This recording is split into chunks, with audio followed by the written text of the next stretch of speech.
Sobat-sobatku semuanya, pada tahun depan kita akan masuk di dalam sebuah pemilihan presiden yang akan menentukan masa depan bangsa kita maju untuk tahap berikutnya. Nah, sobat, di dalam pemilihan presiden ini tentu tiap-tiap calon akan memiliki strategi bagaimana caranya untuk memenangkan agar dia bisa menjadi pemimpin bangsa yang besar ini, agar dia bisa mengarahkan negara yang besar ini menjadi sebuah negara yang maju, meneruskan program dari Bapak Presiden Joko Widodo. Berkaca dari Pilpres yang kemarin dan melalui beberapa pemilu-pemilu yang kemarin pada dimulai dari tahun 2017, yaitu pemilihan Gubernur DKI Jakarta. Di situ kita mengenal apa yang namanya politik identitas dengan menggunakan identitas suatu agama, mendiskreditkan orang lain, agama lain, bahkan sesama agamanya pun dia kafir-kafirkan dan dia kutuk-kutuk, sobat-sobatku semuanya. Anies Rashid Baswedan akhirnya memenangkan pemilihan gubernur pada tahun 2017 tersebut. Dan dengan wawancara sebuah televisi di Australia, dia tidak menyesali, bahkan dia mengatakan itu adalah sah-sah saja jika di dalam sebuah elektoral terjadi pertentangan, terjadi permusuhan, baik itu di antara gender ataupun di antara kepercayaan masing-masing pendukung yang mendukung masing-masing calon. Kita semua tahu akibat dari pemilihan gubernur itu akhirnya sendi toleransi, persatuan dan kesatuan di antara anak bangsa hancur lebur berantakan. Negara kita seolah-olah seperti sebuah negara barbar yang mengesahkan bahwa untuk mengkafirkan orang, mendiskreditkan orang yang tidak memilih sesuai dengan pilihan mereka, maka orang tersebut akan masuk neraka. Inilah yang disebut sebuah politik identitas, menggunakan suatu identitas, suatu agama. Apapun agama Anda, semua bisa dibawa ke arah sini.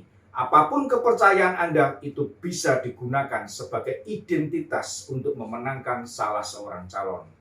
Akibat dari pemilu 2017, pemilihan gubernur DKI Jakarta, akhirnya Anies Baswedan mendapat sebuah julukan baru, predikat baru, yaitu Bapak Politik Identitas.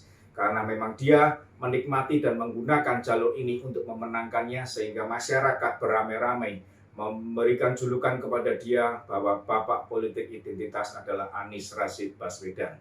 Sobat-sobatku semuanya, sebentar lagi yang bersangkutan akan ikut di dalam pemilihan presiden pada tahun 2024. Bahkan beliau sudah mencapreskan dirinya, baik diri sendiri maupun dia dicapreskan oleh beberapa koalisi partai yang menyebut mereka adalah koalisi perubahan. Entah, tidak tahu apa yang akan dirubah.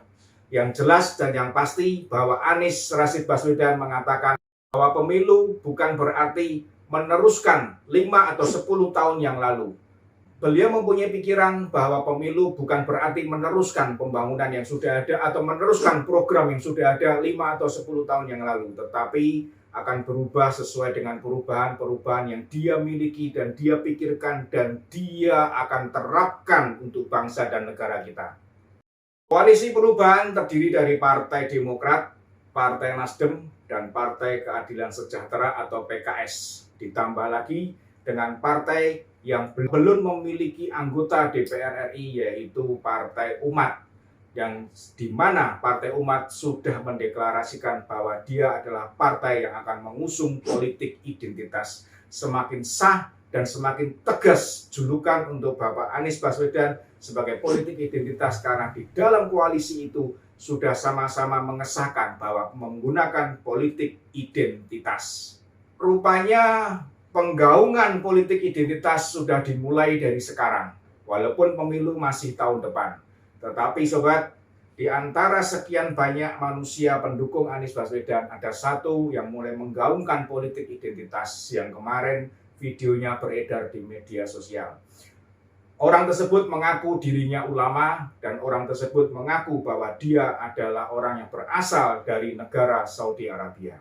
Beliau mengatakan bahwa jika tidak memilih Anies Baswedan di dalam presiden nanti, maka orang itu akan masuk ke dalam neraka. Sobat-sobatku semuanya, beliau mengatakan bahwa harus memilih presiden, harus memilih Anies sebagai presiden, harus memenangkan Anies sebagai presiden. Jika tidak, maka orang tersebut akan masuk neraka dan Anies is the best, katanya begitu.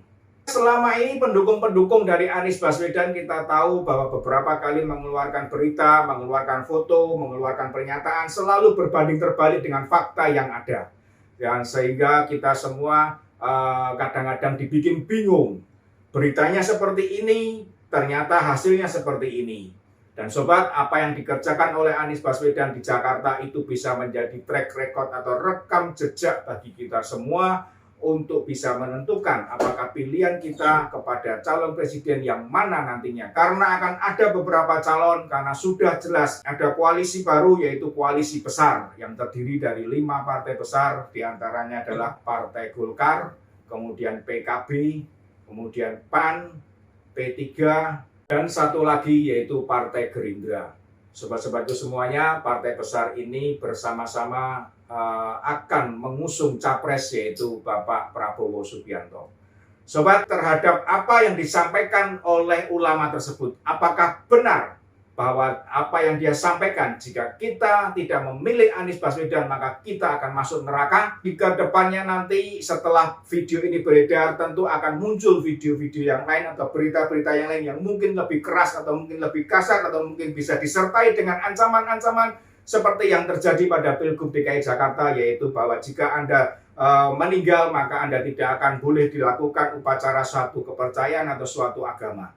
Sobat-sobatku semuanya, hal itu perlu dibuktikan dan perlu diuji terlebih dahulu. Kita tidak bisa percaya serta-merta akan apa yang telah mereka katakan, pendukungnya katakan, dan kita tidak bisa percaya 100% akan apa yang mereka lontarkan. Karena selama ini para pendukung Anies Baswedan selalu membicarakan berita yang terbalik dengan fakta yang ada.